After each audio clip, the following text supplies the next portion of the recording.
We've got a couple of exceptional things out there as well. It's been great to hear the dealers have turned around and said, bloody hell, they're selling. You like them big and you like them pricey. Yeah.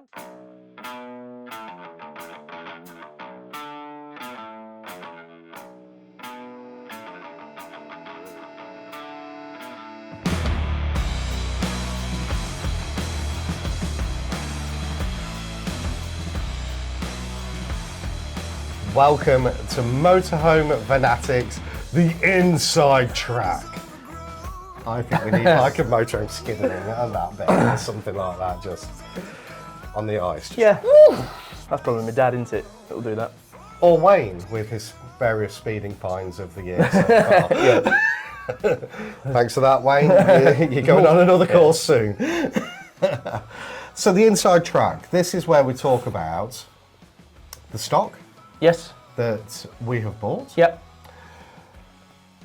What's happening, what's around. Now, it's been 3 weeks since the last time we filmed the inside track, and how many have we bought in 3 weeks? 40 odd. An odd 40 or a very good 40? Odd? No, it's even. 40's even. 40 is even. 40 is even. And as with a couple of weeks ago, Yep. there's some that are a bit vanilla in there, and the vanilla's good. We like vanilla. We also like a little bit Neapolitan as well, don't we? Yeah. And we've got some nice stuff in, haven't we? We love a Kon-tiki this auction. I think we've got 5 or 6 Yeah. of different ages. Different ages, different sizes, different layouts. Yeah. Or basic cars. Same difference with basic cars, with Kon-tiki. All the same Okay, stuff. tell me the difference. Different years. That's it. Best car just moved into Kon-tiki. Yeah. So we started Swift. Well, started Swift Bavaria, Swift Bessicar, Swift Kon-tiki Sport, and now straight Swift Kon-tiki. Okay. Why do you think they do that? They bought out the Bessicar name, and then I think they just phased it out. I don't know. Just new models and everything. Yeah, just moving with the times. Yeah. More than anything else. Every day's a school day, isn't it? Every day's a school day. But like we used to talk about Autocruise with my friend Jason the other day. Well, yeah. How they've come and gone. Talk to me. Started by Roddy, I think it was Roddy Bentley in 97, 98, somewhere around there. It was 98 Bentley. Yeah, 98. Bought up by Swift in 2008. Discontinued by Swift in 2017. Now, often these things do make a comeback at some stage in some They still own the name and everything like that, but I just don't think it'll come back. I can't see why it would, because they phased it out already. Yeah. I think the last coach built were in 2011, and then they continued as the van conversions. Do you still rate them, though? Yeah. As a van conversion, very good. Well, the Swifts now, aren't they? Yeah, They are the Select. It's the Select range. Oh, whatever the new one was, I can't remember. We loved it as well, didn't we? Yeah. It'll come back to Carrera? us. Was it Carrera? I might be making that up. Anyway. I'll tell you what we're going to do. Lewis, next time, on this bit, if you could just put the name in under it, because... But yeah, basically a Swift Select, new but Swift. but a better version of the Swift Select. A couple of grand more, it looks a hell of a lot better. Oh, it's a lot more than a couple of grand. Rather than cabinets that are straight up and down, they've sculpted and everything. We looked at the... Like me. I'm sculpted, but I'm more softer.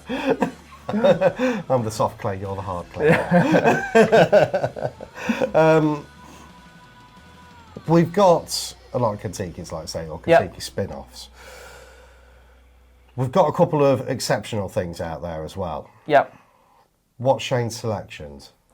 There's 3. I'm going to start with a nice campervan, which is more your sort of thing. Yeah, I love campervan. It's called EG Motors. Yeah. I think it's got the Leighton front bumpers and back bumpers and everything like that. It's the second one we've had, isn't it? Because I think you bought the first one. I bought the first one. Yeah. They won that in a competition through... I think this one did as well. Oh, did they? Yeah. Did they? I can't remember what the competition was now, No. but I think it's the same guys that that run it. So yeah, he purchased a ticket for $4.99 and got a 50 grand motorhome, which he didn't want, so we sold it, which is fair enough. And EG Motors are definitely moving through a quality change for the better. Yeah. From that first one that we picked up, it must be, 18 months, nearly 2 years ago now. Yeah, probably, yeah. this one's exceptional, isn't it? Yeah, I mean the last one was probably the nicest one I've seen outside. Yeah. With the purple and yellow trim. Yeah. This one's a bronze colour. Yeah. But the inside is beautiful. Beautiful.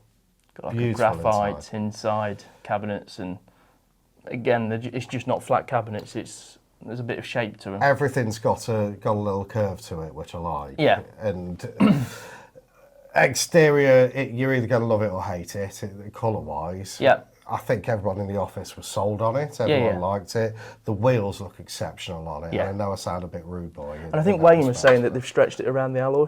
Yeah, they have. So yeah. It's beautiful. It's lovely, isn't it? Yeah. That's definitely the best one I've seen inside. So that's one. Yeah. The other one, which was the Burstner IXEO IT or TL680G. Flew Liam up to Scotland for that one, didn't he? Yeah. So that's he was a bit nervous. He was, yeah. So it's a low profile. It's got like the nice bubble, and it's in the champagne gold colour. Do you pay extra for the champagne? You will do, yeah. Because they've got white champagne or the silver. Yeah. But we haven't really bought any before. The last one we bought was a few years ago now, and I've always been a bit tight on price of them because I didn't understand them. But now I've seen it, it's one of the nicest motorhomes I've seen. You were waxing lyrical about it when you went. Between the Mobilvetta Kia and that's probably the two nicest low profiles out there for me. It was just stunning, inside and out. Well, talking about Mobilvetta, we've got Technoline 80 as well in stock at the moment. Which, if you need a poster boy for a brand that is taking off, it's Mobilvetta at the moment, isn't it? They're just... It's a very popular today lounge. Yeah. Version at the back. Drop-down beds everywhere. They always do well for us. They're always talked about. Yeah. And they've got, that's one that's gone up in price this year. I think these start from 111 now. Yeah. And the new ones are stunning. Oh, they're beautiful. Properly nice. Absolutely beautiful. This is a 19 plate, if I remember rightly. So yeah, 19 plate, but still got all the elegance. And for me, in 2019, it was ahead of its game. They were styling it for 2023 and 2019. Yep. And I think everyone in 2022 is just catching up with how Mobilvetta were back then. What else have you got? There's one. Okay, well, there's one that you mentioned earlier, which is the Bavaria. Yeah, interesting little beast. This one.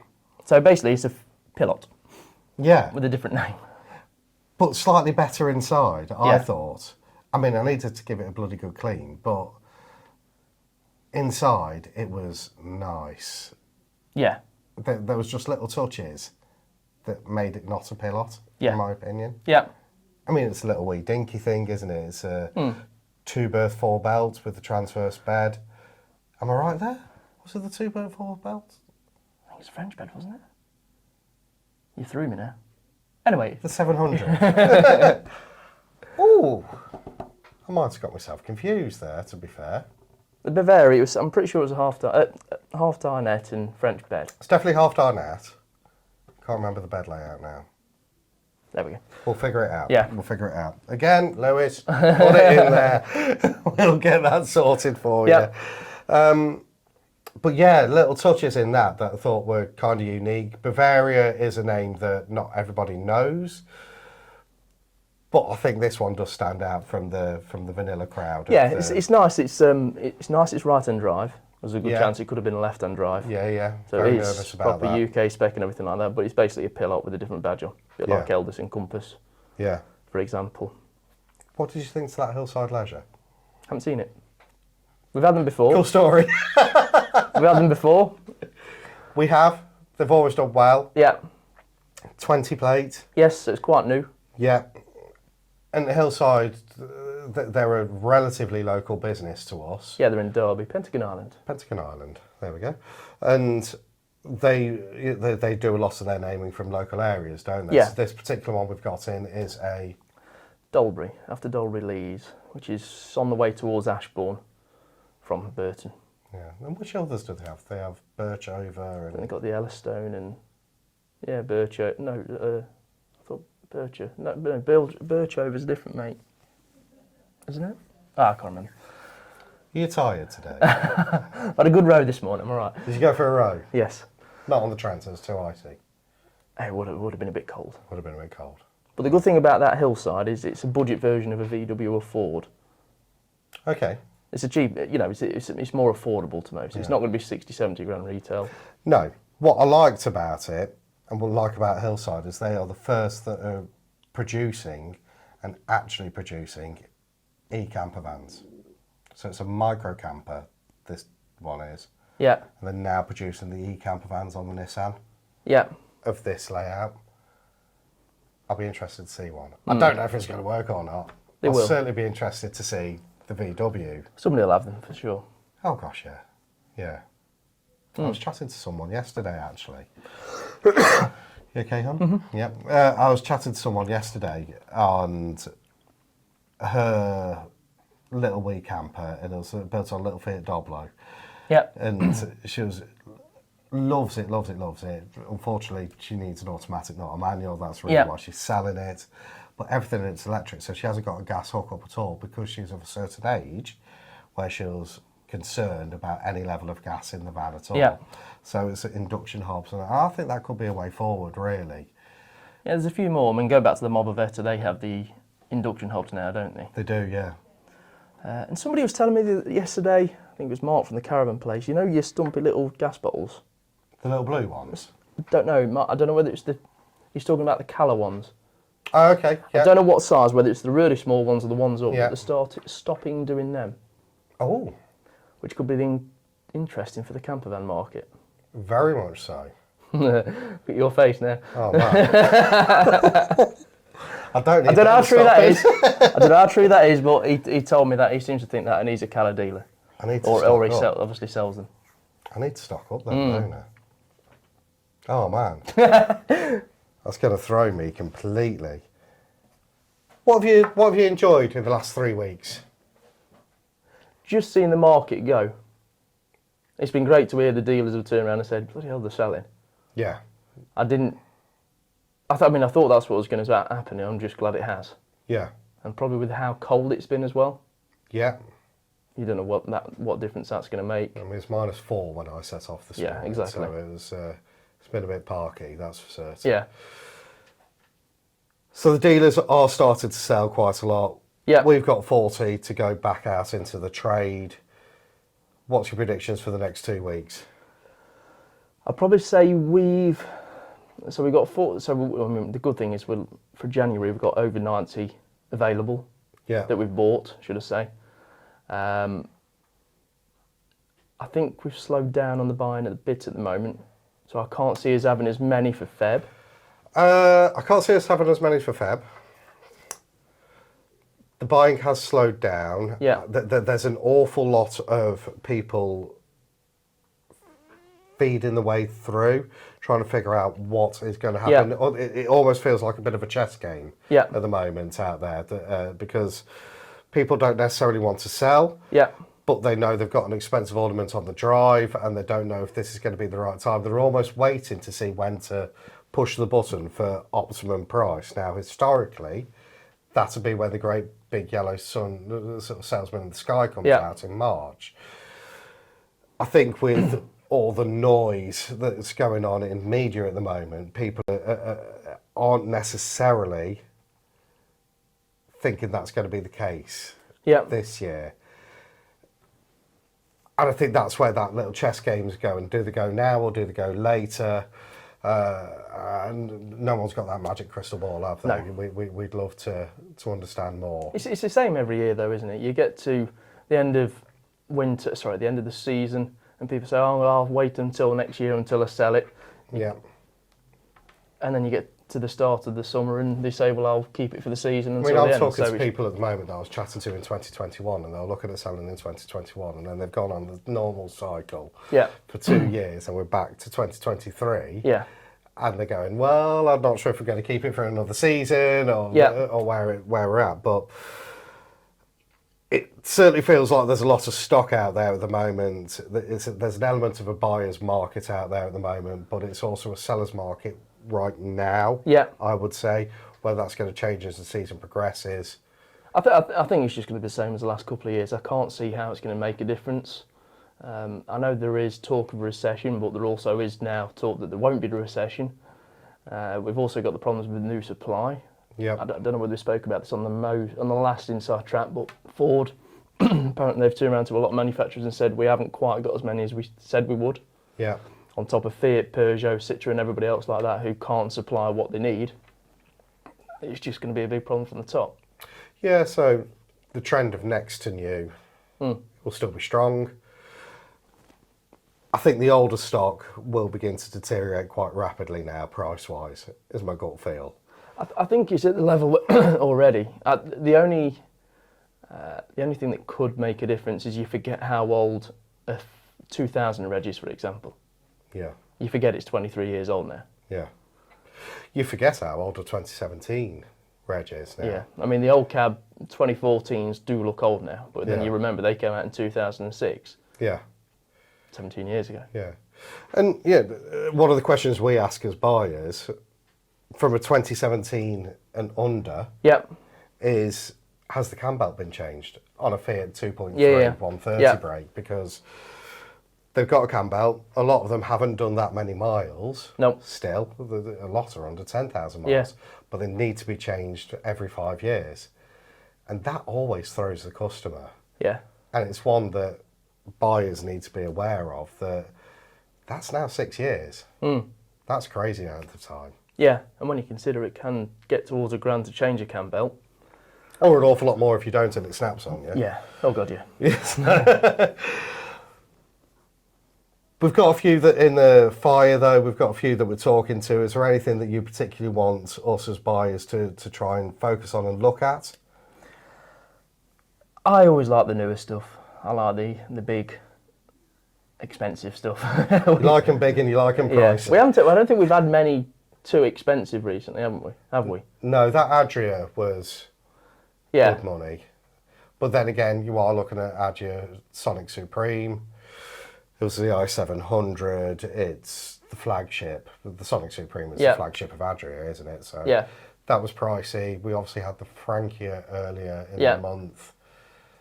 I think we'll do well to beat that. I've said that several times, but I think we'll do well to beat that this year. I haven't spoken to anything overly near 100,000. No. Oh, I did. That one, it was a 72 plate. Bought it for 130. I can't remember what it was now. We've had 2 or 3 that have been up there, but I don't think we've necessarily been close to them. No. Because people forget that initial drop from brand shiny new to second hand. It doesn't matter if it's a motorhome or a car. It was a nice one that we did get off, that John spoke to, one of the buyers. John spoke to yesterday, and that was a Deathleth Alpa. Oh! But it was a coach built. It had like the liner for 2 sort of layout, so it had the rear lounge and the double beds above the top, but they're just a lot of money. It's a lot of money. This one I think was 150 odd grand new. Does it look 150 grand? Probably not. Yeah. I think if you've got 150 grand to spend on something like that, you're spending another, I know it sounds daft, another 40 grand and get a liner for 2. Yeah, get a proper one. Yeah. Because you've got 150 grand, you've probably got another 40 grand on the sofa. Yeah. Thank you for your time. That's right. Thank you for your time. So that has been the Inside Track. We talk about the stock that we've had for the last 2 or 3 weeks. We talk about what's coming up. If you have any questions about what we've got in stock, give us a call. It all goes back into the trade because you don't want to get involved. It is choice, to be fair. Not mine. We're just not set up for retail, are we? That's all. I mean, we've got an office here, that's it. I'm not professional enough for retail. We've got an office at the compound and that's all we need. Yeah, that's all we need. And smiley faces and a friendly team. But if you do have any questions, give us a shout. The number's going to be coming up here. I know, Magic. It's this pen. See you next time. Bye. See you soon.